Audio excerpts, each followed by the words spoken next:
Okay, guys, I think I've been saying Australia is going to crash first, and it's been crashing, it's been dipping, it's been slipping, and it's been falling. Same thing with New Zealand. But I think the U.S. is going to go before anything else, because right now the way things are headed in U.S. with the motivated sellers, right? That's the first trigger. Second stage, okay? This is by John Rubino, okay? He's a gold features expert, portfolio strategist. So let's see what John Rubino has to say here. In the U.S. housing bubble enter stage 2, suddenly motivated sellers. Housing bubble proceed in fairly predictable stages. Stage 1 is long and initially slow, fueled by excess central bank money creation or foreign demand or some other source of liquidity that encourages large numbers of people to buy houses. At first, sellers remember the peak price from the previous bubble and aren't willing to sell at anything less than that. So remember 2007, 2008, the huge fiasco that happened? In finance speak, they're anchored at the highest price they could have gotten last time around. So demand initially outstrips supply, causing home prices to rise, slowly at first and then explosively as increasingly desperate buyers become willing to pay any price. So you saw that happen in Vancouver, you see that happening in Sydney, you see that happening in Auckland, you see that happening in London. And this started happening like 7-8 years ago in these countries, right? So in these cities, right?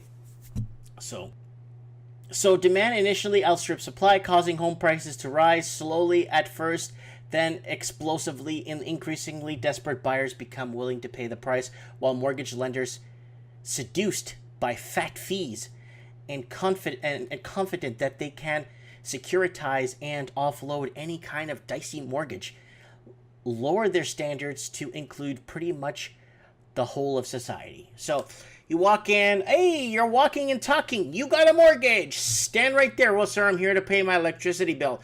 You got a mortgage, stand right there. Sir, I just have to pay my electricity bill and I'll be on my way. You sit down right here, sir, have a free drink, you got a mortgage. And that's what's happening.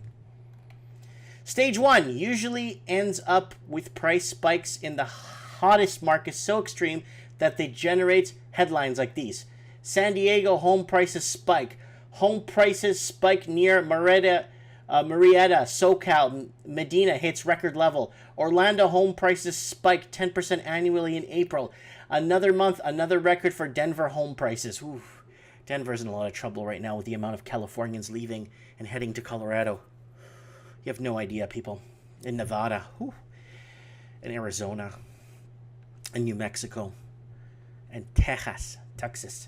Phase 2 of the typical U.S. housing bubble begins when sellers read these headlines and note that prices are now above what they could have gotten in the last bubble, with memory of how badly during the subsequent bust they'd wish they'd sold at peak, still reasonably fresh. So they feel this, like, I can make this. Sorry, guys, it's hot.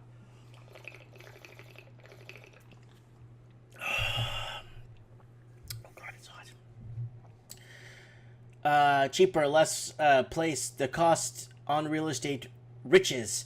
So they call a realtor and list their house, as do a bunch of their neighbors. Supply out the blue jumps. Supply out of the blue jumps. So supply jumps out of the blue, basically.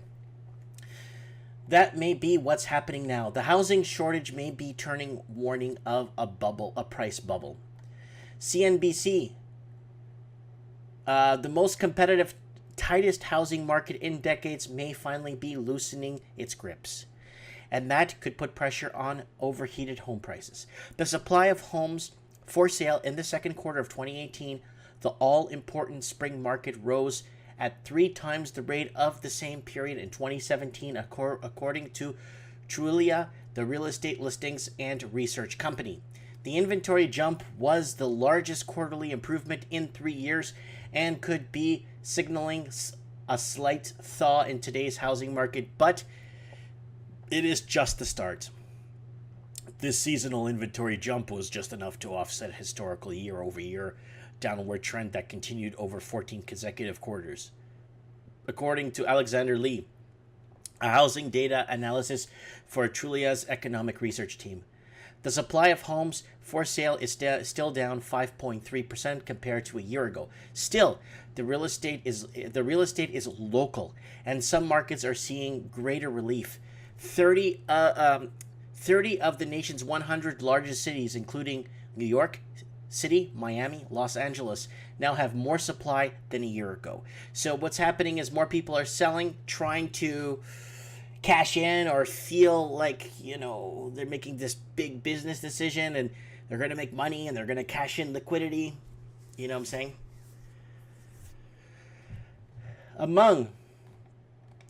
Of course, the increase is a double-edged sword. Supplies are increasing because the sales are slowing, and sales are slowing because prices are so high.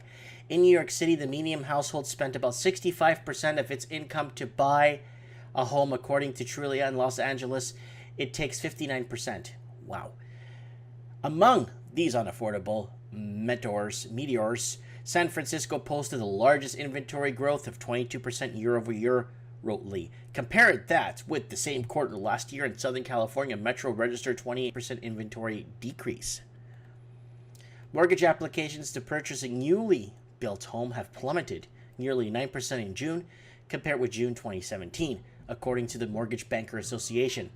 This suggests that lower new home sales going forward despite higher price. So look at this, 9 likes, barely gets any news on social media, and this is affecting every human being in an English-speaking country is being affected and being bought out completely by this housing market, or bought out into slavery, working overtime just to cover basic necessities like rent.